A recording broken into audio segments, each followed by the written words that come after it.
بسم الله الرحمن الرحیم. په دې هیله چې ښه وختونه ولرئ.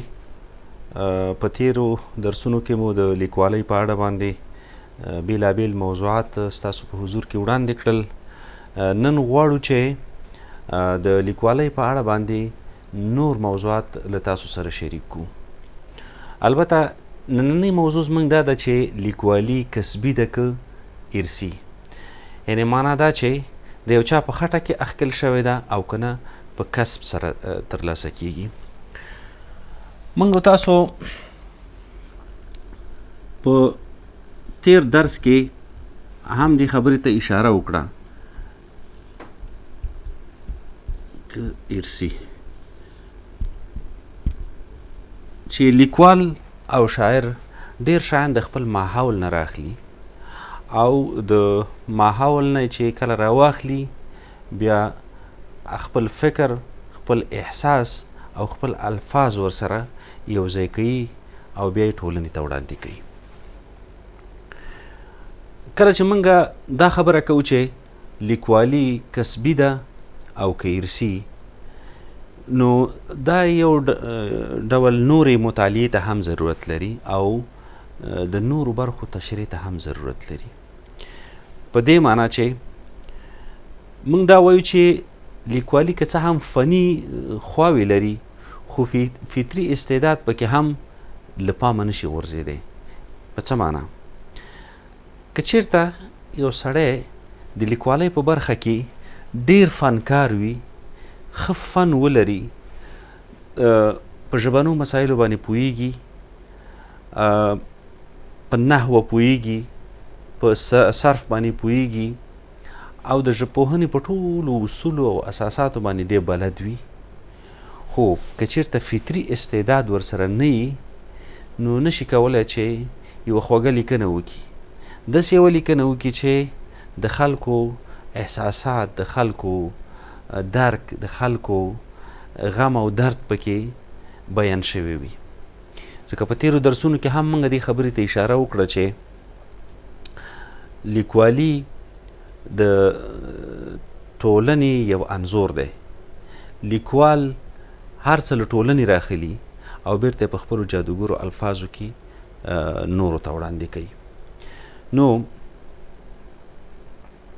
لیکوالي هم کسبي کیدی شي او هم هغه ارثي اړخ یا چاپیریالي اړخ یا په فطري ډول باندې د ځینو خلکو چې هغه د یو چاپیریال نه اغېزمن کیږي، لیکوالي همدغسې یو انځور ټولنې ته وړاندې کوي.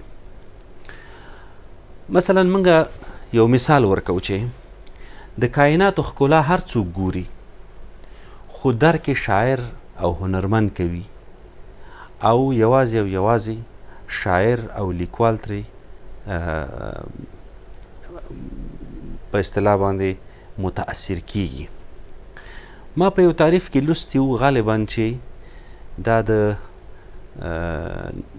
یو کوزني لیکوال کتاب و چې شاعر او لیکوال هغه حیوان ته ورته دی چې په وجود باندې هیڅ پوټکی ونه لري او بیرونی انګیزه او بیرونی کم حالات چې دي هغه زر درک کولی شي. په دې معنا چې که یخني، که ګرمي، که هر شی، د هغې په مقابل کې زر خپل غبرګون او خپل احساس څرګندولی شي.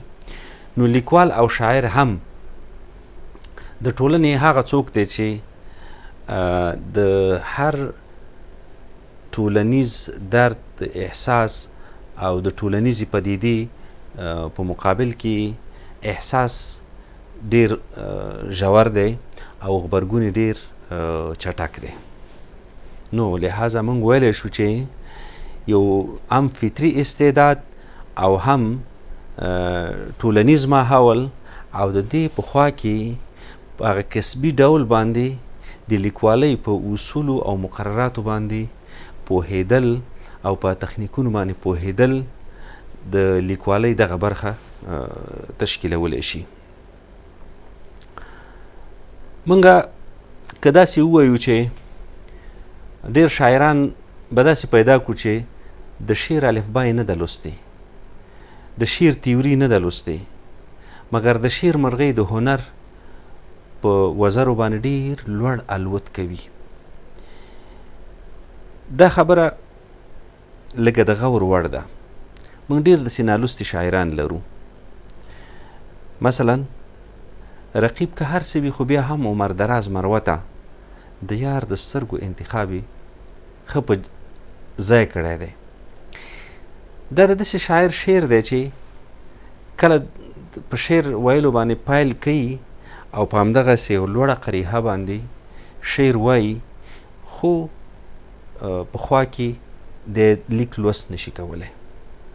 یا که چېرته موږ د ارواخان ملنګ جان شاعري راواخلو، په پیل کې ارواخان ملنګ جان د دغسې شاعرۍ شاعر و یا دغسې شاعري کوله چې په خپله یې لیکلی نه شوه. وروسته ورته یو څوک وټاکل شو چې خپل شعر ولیکي. نو دلته هغه د ماحول تاثیر او فطري استعداد د شعر دا ډیر زیات تاثیر لري.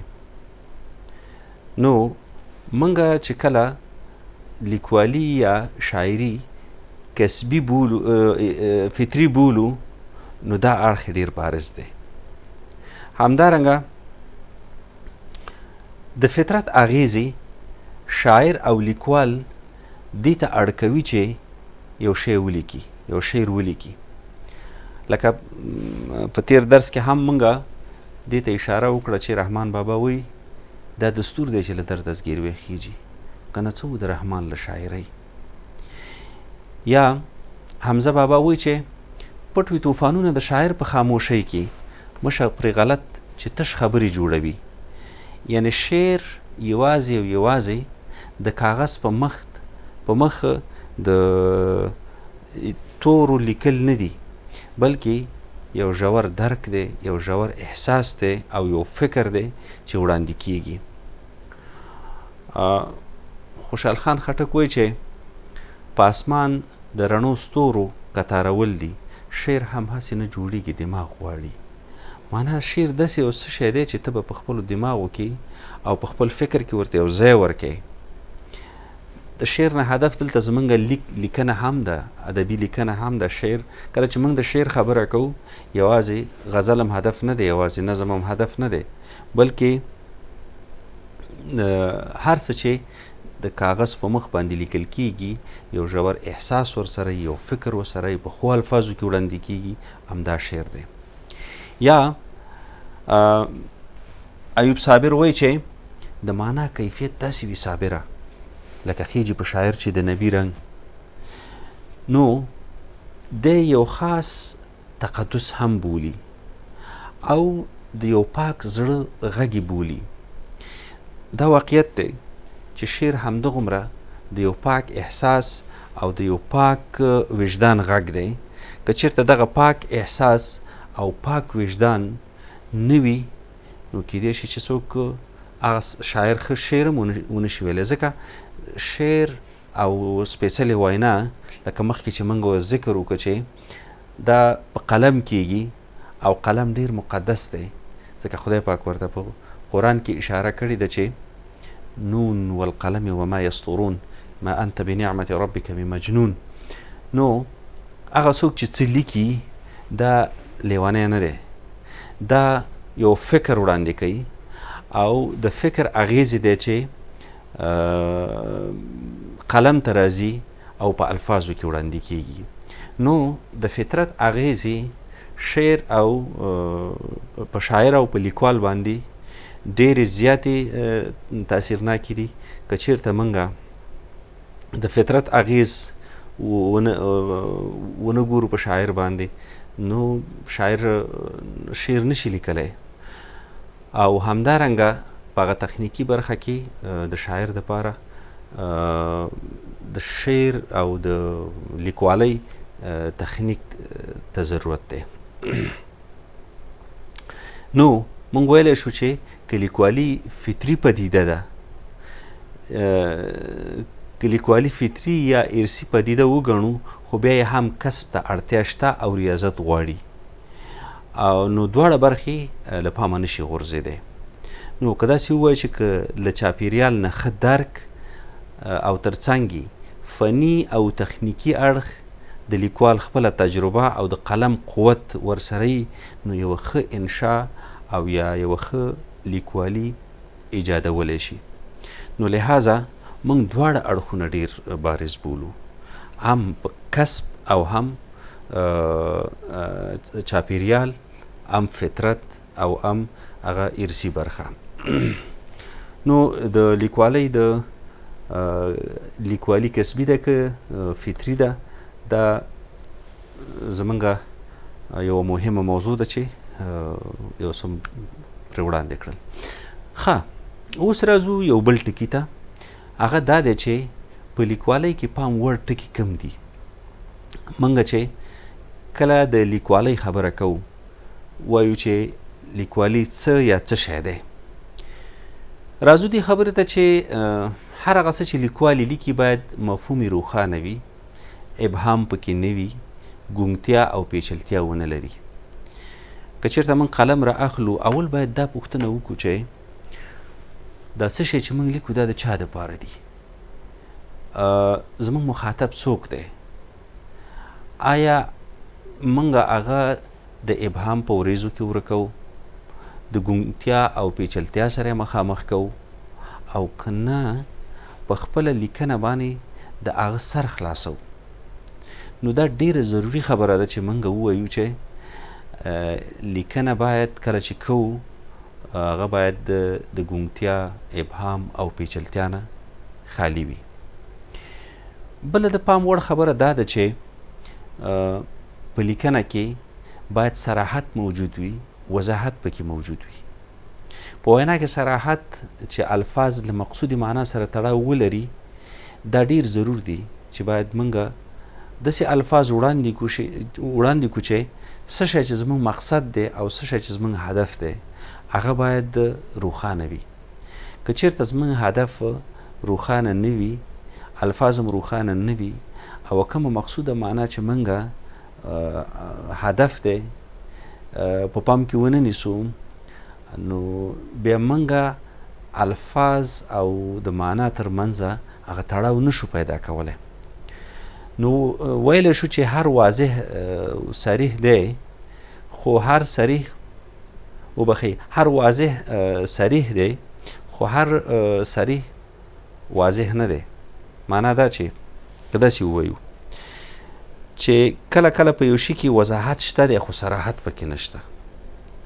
نو موږ باید صراحت د وینا په پام کې ونیسو. د صریح او د واضح دغه دا دی چې هر واضح چې دی هغه صریح نه دی، خو هر صریح چې دی هغه واضح دی. ځکه که په وینا کې صراحت موجود وي نو وضاحت پکې په خپله شته دی. نو زمونږ هدف دا دی چې کله موږ لیکوالي کوو، دې ټکي ته باید زمونږ پام وي چې په وینا کې صراحت باید موجود وي، الفاظ له مقصودي معنا سره تړاو ولري، او موږ باید دا برخه له پامه ونه غورځو. بله برخه زمونږ د طبیعي والی دی.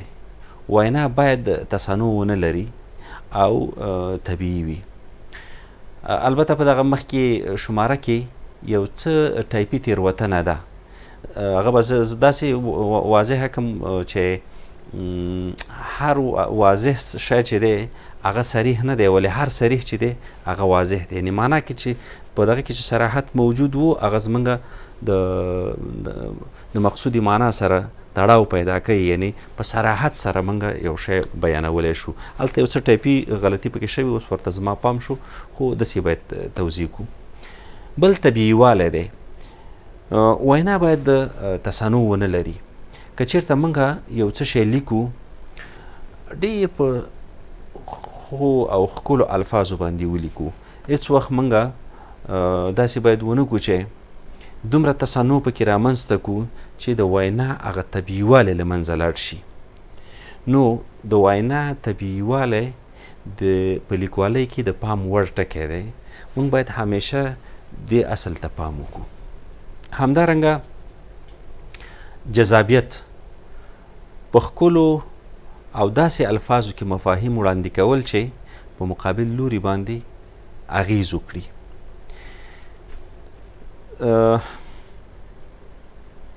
یوه بده پدیده او یو بد حالت به هر څوک ذکر کوي، خو یو شاعر په داسې الفاظو باندې د تراژیدۍ ذکر کوي چې خلکو ته ډیر په زړه پوري. هغه تراژیدي اصلا یو اړخ دی چې هغه واقع شوې ده، ولې په ښکلو الفاظو کې د تراژیدۍ تشریح چې ده هغه بیا بل مهارت غواړي چې د لیکوال او د شاعر په مهارت او په هنر پورې اړه لري. مثلا ځوانه دا څوک چې ګولۍ وروي، د خپل نیکه او د ابا په کلي دې هدیره کې د خپلوان پراته دي، څوک یې پرون څوک یې پخوا ویشتلي، بیا غاړه کوي د مردکیو ډکه، بیا د میدان ته سترګې سرې نیولي، په کومو ځمکو به مرمۍ وروي، کومې ځوانۍ دې په قسمت لیکلي، دلته چې ته په ماشه ګوته ایږدي هلته د ځمکې نه ورونه خیږي. ځوانه خبر شوې کابل ور اخیستی. تاسو وګورئ دا دومره جذابه وینا ده، په ښکلو او داسې الفاظو کې مفاهیم وړاندې شوي دي چې په مقابل لوري باندې بالکل تاثیر کوي. یا د زړه زخم مې د سرې مالګې کمر دی، راختلی پرې د سپینو اوښکو لمر دی، د کابل زخمي سندره یې رانه وړه، د باګرام سروش له مانه مرور دی، ما یې زړه اورېده دی مې چغې نه اوري، هو د کاڼو په غوږونو کوڼ خیبر دی، چې له هنده به یې وږمې د چندړ راوړي، د پښتون د توتي مات هغه وزر دی، په هډونو مو بلا چړې شوې پڅې، قصابان د کلي وایي چې اختر دی. که دلته موږ پام وکړو شاعر د دومره هنریت نه کار اخیستی دی، خپله وینا یې دومره جذابه کړې ده، په داسې ښکلو الفاظو یې مفاهیم وړاندې کړي دي چې مقابل لوری ډیر د تاثیر لاندې راولي او ډیر زیات اغیز پرې کوي. راشه د رحمت بارانه خار اخیستی اور دی، ژوند لکه د کلي د چینار اخیستی اور دی. کله چې موږ ادبیاتو ته ګورو، ادبیات ټول پیغام دی، ټول هنر دی، او البته پیغام چې په هنر کې وړاندې شي، امکان لري په هنر کې یو پیغام وړاندې نشي. زه به یو بیت تاسو ته ووایم چې څانګې له ګرو ترې پرې کوی ای د ارې خاماره، چې آن د ښار تر کوڅو کوکې د نخترو راځي. که دې ته موږ پام وکړو، شاعر په دومره ماهرانه ډول باندې او په دومره هنریت کې خپله خبره کړې ده چې هغه تراژیدۍ ته سړی ډیر زیات متوجه کوي، چې د سړي احساسات او د سړي جذبات راپاروي. خو که چېرته همدا خبره یو بل شاعر په نورو الفاظو کې کړي، مثلا راځئ چې وباسو جلوس تالی کړئ بلیټوس، ګورئ د دې شاعر او د هغه شاعر فکر یو دی، مګر په الفاظو کې دومره دغه شته دی، توپیر شته دی چې د هغه شاعر الفاظ احساس راپاروي، خو د دې شاعر الفاظ چې دي هغه احساس نشي راپارولی. هغه یوازې او یوازې د یوې واقعې په شکل باندې، لکه که څوک خبر راوړي چې په هغه ځای کې بلیټوس تالا شول، نو دا یې ډېره یوه عادي خبره ده. خو هغه شاعر چې وایي چې څانګې له ګرو ترې پرې کوه ای د ارې خاماره، چې آن د ښار تر کوڅو کوکې د نخترو راځي، نو هلته جذابیت ډیر زیات دی. همدارنګه په وینا کې سادهوالی، په وینا کې سادهوالی هغه څه دي چې لیکوال او شاعر د لیکوال او د شاعر لیکنه ډیره زیاته خلکو ته محبوبه کوي. هغه رواني برخه یعنی چې لیکنه روانه او همدارنګه سلاست موجود وي، پیچلتیا پکې نه وي، نو هر څوک یې لولي. زمونږ اوسني نثرونه چې دي دا د هغه پخوانو متکلفو نثرونو نه توپیر لري. که چېرته موږ د خیرالبیان نثر وګورو، هغه یو مسجع نثر دی، په داسې الفاظو لیکل شوی دی که څوک یې لولي هېڅ خوند نه ورکوي. خو تر هغه وروسته چې د خوشحال خان خټک دستارنامه ده تر ډیره د مفهوم ورکولو په لحاظ باندې عالی کتاب دی. خو تر هغې راوروسته چې بیا موږ نورم نثرونه ګورو، ورځ په ورځ زموږ نثرونه چې دي د سادهوالي خواته تللي دي. اوس وخت کې چې موږ هنري نثرونه ګورو، لیکوالو ډېره هڅه کړې ده چې په ډېر ساده شکل باندې او په ډېره ساده او روانه ژبه باندې د شعر نثر موږ ته وړاندې کړي. همدارنګه د نظم په برخه کې هم موږ دا ویلی شو چې که د پخواني نظمونه سړی وګوري، هغه مغلق نظمونه دي، خصوصا د روحانیانو د دور نظمونه، یا تر هغه وړاندې زموږ ځینې نظمونه دي چې سخت دي، هغه رواني او سلاست پکې نشته دی. نو اوسني نثرونه زموږ چې دي روان دي. نو د ښه نثر او د ښه نظم دواړو یا په ټوله کې د لیکنو یوه ښه ځانګړنه دا ده چې سادهوالی ولري، رواني او سلاست پکې وي، او د پیچلتیا نه پکې شاعر او لیکوال ځان ژغورلی وي. بل د ویونو سم کارول. کله چې موږ یوه وینا لیکو، که چېرته موږ ویونه سم وکارو، نو دا موږ ته ډېره ګټه رسوي. مثلا الفاظ زموږ ډېر ثقیل او ډېر درانه نه وي.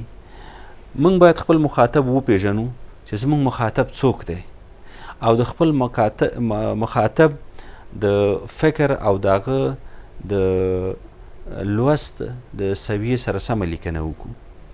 که چېرته زموږ لیکنه د عامو خلکو دپاره وي، باید دومره عامه وشي چې هر سړی پرې پوه شي.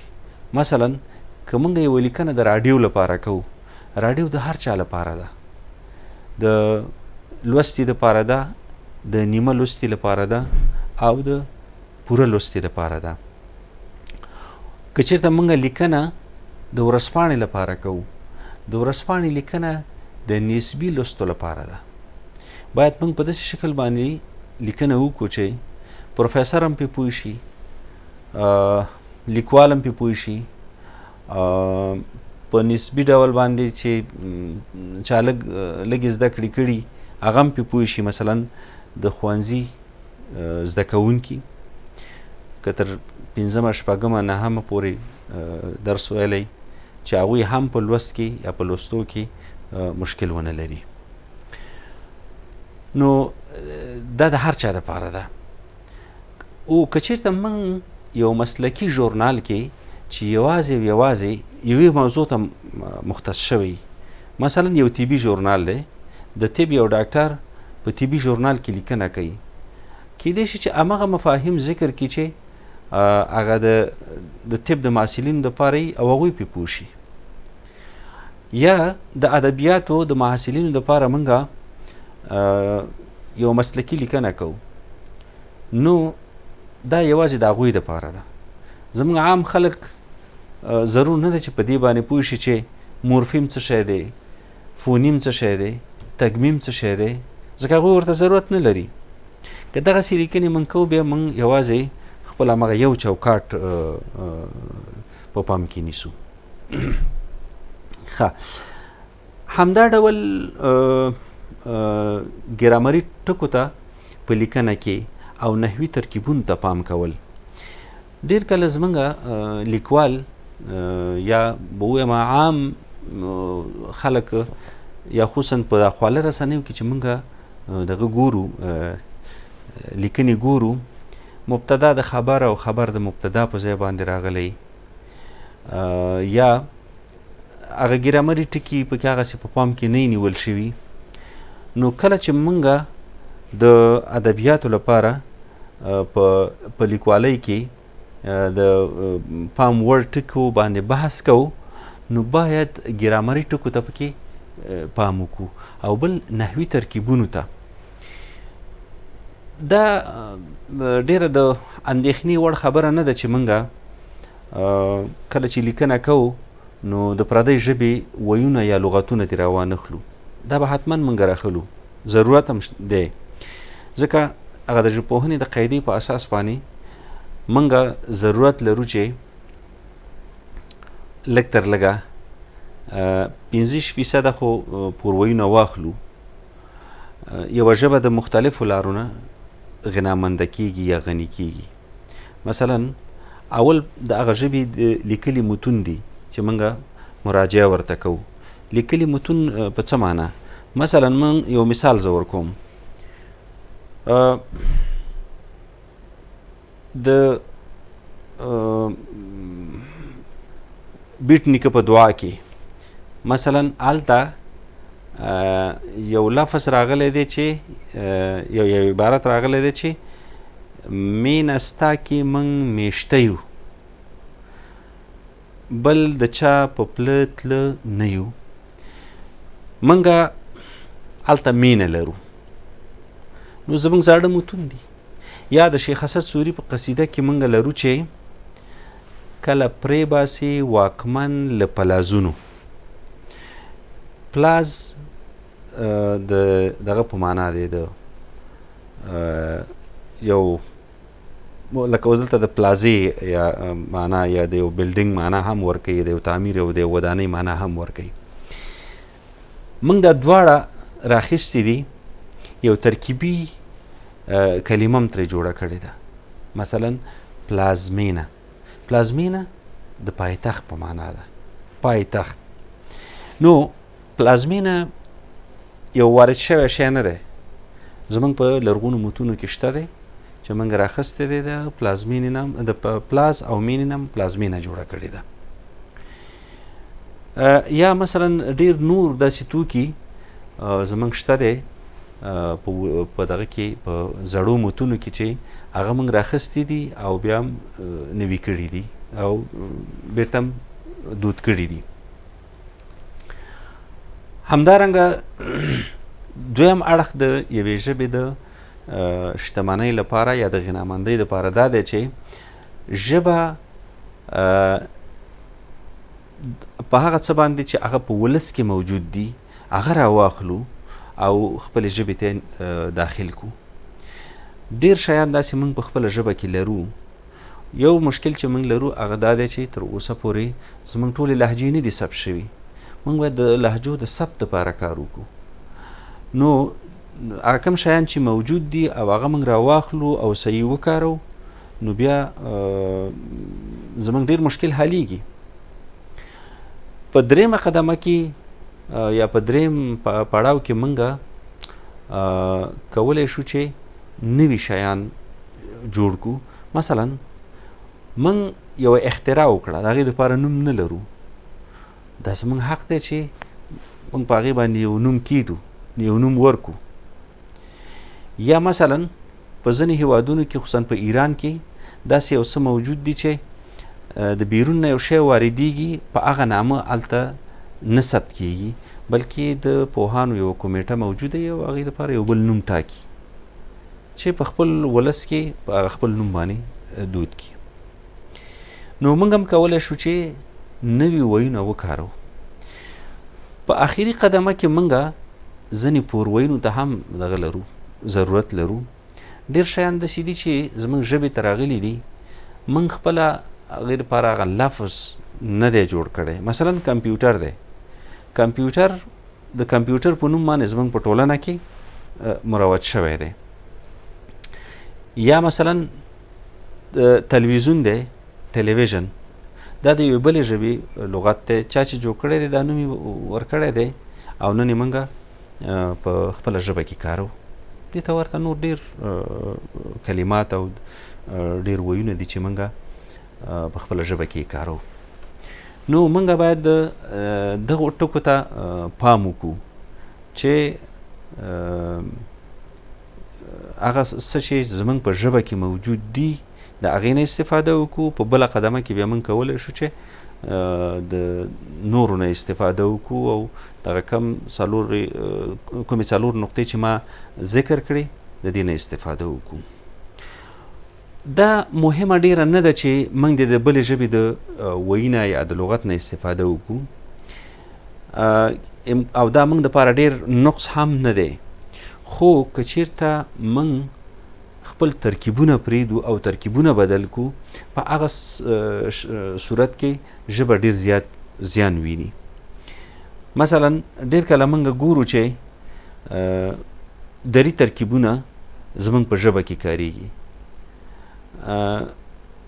کمیسیون حقوق بشر ډېر کله موږ بیا بیرته د څوک چې زموږ په ژبه کې غږېږي، په پښتو کې غږېږي یا یې لیکي، نو هغه فقط هغه یوه قاعده چې ده د ژباړې همغه ورته ږدي، ولې ترکیب همغسې راخلي. حقوق بشر ته تللی یم. د بشر حقونو دفتر مستقل حقوق بشر باید موږ دا داسې د بشر حقونو د خپلواک کمیسیون دفتر، خو زیاتره وخت موږ اورو چې حقوق بشر دفتر ته تللی وم. یعنې الترکیب په هماغه شکل باندې کټ مټ موږ راخلو چې دا زموږ لپاره یو عیب دی او دا کار باید موږ ونه کړو. یا رئیس پوهنتون ننګرهار، رئیس د پوهنتون د ننګرهار ترکیب هماغه ترکیب شو، موږ بدل نه کړو. خو که موږ وایو نو باید ووایو چې ننګرهار پوهنتون رئیس. نو په تیر کې موږ نن نه 40 کاله یا 50 کاله یا نږدې یوه پیړۍ وړاندې همدغسې مشکلات لرل چې زموږ ژبه د نورو ژبو نه ډېره اغېزمنه شوې ده. خو په وروستیو کې دې لپاره ډېر کار شوی دی او زموږ لیکوالو او زموږ شاعرانو به البته ووایم یا ادیبانو باید ووایم چې د دې برخې دپاره ډېر کار کړی دی او موږ اوس هغه سټیج ته رسېدلي یو چې په خپلو ترکیبونو باندې کار وکړو، په خپلو عبارتونو باندې کار وکړو او هماغسې ژبه څنګه چې ده چون د ولس امانت دی، هماغسې د امانت په توګه باندې وکارو. نو ګرامري ټکو ته پام کول او نحوي ترکیبونه په پام کې نیول دا ډېر ضرور دی. بل دا دی چې په لیکنه کې باید یو منطقي استدلال موجود وي. که چېرته زموږ په لیکنه کې منطقي استدلال موجود نه وي، دا لیکنه چې ده هغسې خوندوره نه ده. موږ په خپله ژبه کې مثلا فاعل لرو، مفعول لرو او فعل لرو. فعل دا درې شیان چې دي دا یوه جمله تکمیلوي. خو ډېر کله شاید داسې هم وشي چې موږ جمله لیکلې وي، فعل هم پکې شته دی، فاعل هم پکې شته دی او مفعول هم پکې شته دی، خو منطقي تړاو پکې نشته. یو ټوکه به وکړم وایي چې یو چرسي چاته وویلې چې بل چرسي ته وویلې چې که چېرته سمندر اور واخلي نو دا میان به چېرته ځي؟ وایي هغه بل وویلې چې خو ونو ته به وخیږي. وایي هغه درېیم وویلې چې ولې دا څه غویان دي چې ونو ته وخیږي؟ نو دغه یو سره چې کوم فکر و هغه د هغه خپل فکر خو په ځای که چېرته سمندر اور واخلي، اول خو په سمندر کې د اور امکانات هغسې نه دي، خو د دې هغه سره زموږ کار نشته دی، زموږ د دویم او دغه سره کار دی که نه، و چې دغه ته به وخیږي، ونې ته به وخیږي. درېیم ویل چې ولې غویان دي چې ونې ته وخیږي. تاسو وګورئ که موږ ووایو چې غویه والوتو، یا د غویې الوتل غویه خو نه الوځي، یا مثلا یو بله داسې جمله وکاروو چې په هغې کې منطقي تړاو نه وي، نو یوازې په فاعل او په مفعول او په فعل باندې یوه جمله نه جوړیږي، بل لاجیکل سیکوینس یا هغه منطقي تړاو ورسره ضرور دی چې موږ په یو چا ومنلی شو چې دا کار داسې کیږي. که موږ وایو چې مرغۍ په ونه کې ناسته ده، نو دا خو یو منطقي خبره ده. یا که وایو چې انسانان په ځمکه ګرځي، دا خو منطقي خبره ده. خو که انسان وزرې پیدا کوي او موږ وایو چې ولا انسانان هم بې وزرو مرغان دي چې یو ځای ته رسیږي، اصلا خو انسان مرغه نه دی، وزر خو نه لري که نه، خو خپې لري، په خپو ګرځي. نو لحاظه منطقي تړاو چې دی دا په جمله کې ډیر ضرور دی. بل د لفظ او معنا طول دی. که چېرته موږ د لفظ او معنا ترمنځه کم تړاو دی، که چېرته دغه تړاو زموږ نه پاتې شو نو زموږ لیکنې به بې خوندی او د یوې ښې لیکنې لپاره چې کم ټکي په پام کې نیول کېږي هغه به زموږ په لیکنه کې نه وي. ډېر کله موږ د لفظ او د معنا پخلاوالی نشو رامنځته کولی، یعنی لفظ زموږ د معنا سره پخلا نه دی. نو لحاظه دې ته ډېر پام پکار دی چې موږ باید هغه څه چې لیکو، هغه معنا چې زموږ مقصوده معنا چې زموږ هدف دی، هغه باید موږ په خپلو الفاظو کې احتوا کړو. که چېرته زموږ په الفاظو کې احتوا نشي، زموږ لیکنې ته لوی نقص رسوي. ښه، دارنګه د لیکوال ګروهه یا عقیده د یوې ښې لیکنې دا یوه لویه ځانګړنه ده او په لیکوالۍ کې د پام وړ ټکی هم زموږ همدا دی چې هر هغه څه چې لیکوالي لیکي هغه باید د ټولنې د ضرورت په بنیاد وي. هغه څه چې د لیکوال نه غوښتل کیږي هغه د ټولنې غوښتنه ده، هغه د یو فرد غوښتنه نه ده. او هغه څه چې لیکوال په خپل مافز ضمیر کې لري د هماغې څرګندول. موږ ډېر داسې خلک لیدلي دي چې دوی چې کومې لیکنې کړي دي هغه د دوی د خپل فکر محصول نه وي، دا د بل چا دپاره وي، د یوې خاصې ګروه دپاره وي، د یوې خاصې ډلې دپاره وي، د خلکو دپاره وي، د پیسو په مقابل کې. نو دا بیا تلپاتې نه وي، ځکه هغه د هغه د عقیدې نمایندګي یا استازولي نشي کولی. مثلا خوشحال خان خټک وایي چې د هغه شاعر دانی وشه په ژبه چې د شعر دردانی پلوري په مال.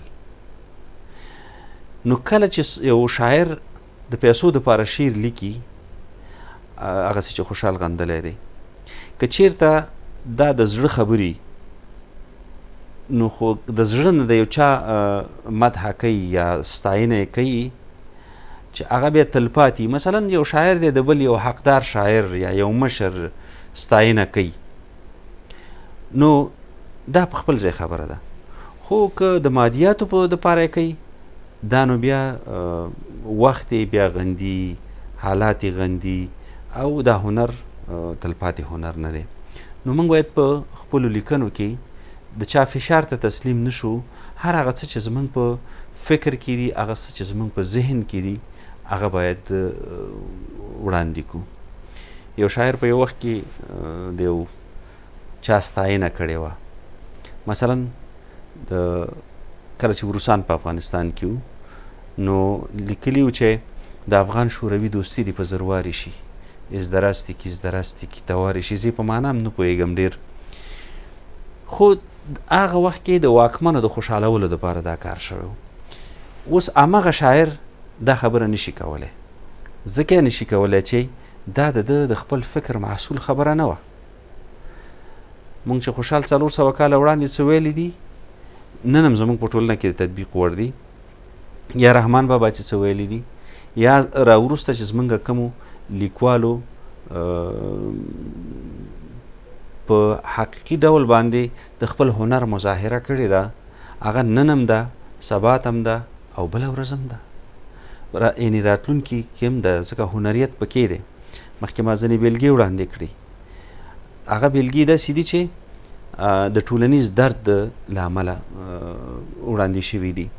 شاعر دغسې شعر ویلی دی، غچ غچ پکې چپ چپ دی د کوچنیو چونچوڼکو، راځئ چې غچې واخلو چا وژلي چنارونه، په غاړه د ویلې به بیا په شنه لمانځه درېږي بلبل په اذانونو رابللي چنارونه.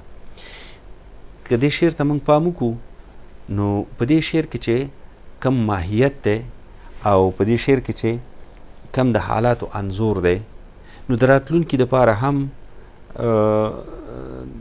د خلکو د توجه وړ دی او په هر دور او هر هغه کې به بیا چاپیریال څېړل کېږي چې مثلا دا شعر په څه ډول یو چاپیریال کې ویل شوی و چې شاعر د دې نه متاثره شوی و. مرغان دې راشي زموږ لپو کې دې ځالې وکړي، غر مو نختر نه لري کلی مو چنار نه لري. دا چې راتلونکي محققین په دې شعر باندې تحقیق کوي نو حتمي به وایي چې دلته یو ناتار راغلی و، دلته یو بد حالت راغلی و، دلته په دې وطن باندې ولږه راغلی و، تنګسه راغلی و، مهاجرت راغلی و. نو ځکه د شاعر شعر ته دې هر څه لاره کړې ده او هغه یې انځور راخستی دی او په راتلونکي کې به په دې باندې راتلونکي محققین تحقیق کوي.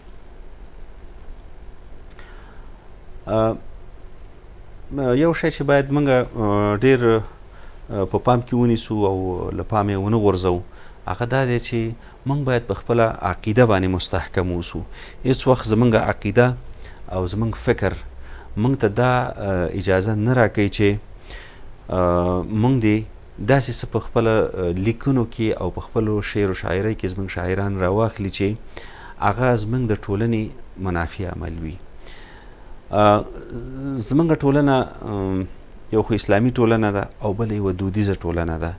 هېڅ وخت د دې ټولنې د ارزښتونو په مقابل کې موږ ونه درېږو. زموږ شاعر او لیکوال ته دا ضرور دی چې د ټولنې ارزښتونه په پام کې ونیسي او د ټولنې ارزښتونه هغه وخت کې په پام کې نیول کېږي چې هر څوک په خپله وینا کې ډېر دقت وکړي. زموږ ملي نوامیس، زموږ ملي اقدار او زموږ اسلامي ارزښتونه هغه څه دي چې موږ ته یو لوی درس راکړی دی. نو د همدغسې یو لوی درس په پام کې نیولو سره موږ باید د دې جوګه اوسو چې خپل راتلونکی په ښه شکل باندې په خپل ادب کې خوندي کړو او خپل حال هم راتلونکو نسلونو ته په داسې شکل باندې وړاندې کړو چې راتلونکي نسلونه زموږ له ادب نه او زموږ له وینا نه یوه سمه استفاده وشي کولی. نو زموږ راتلونکی بحث به هم بیا د لیکنو په یو بل تخنیکي اړخ باندې به وي، په لنډه لیکنه باندې به وي او د لنډې لیکنې ګټې به موږ بیانوو. نو ستاسو لپاره زموږ بیل شوی وخت همدومره و. ستاسو له توجه نه ډېره زیاته مننه. خوشحاله اوسئ. کور مو ودان.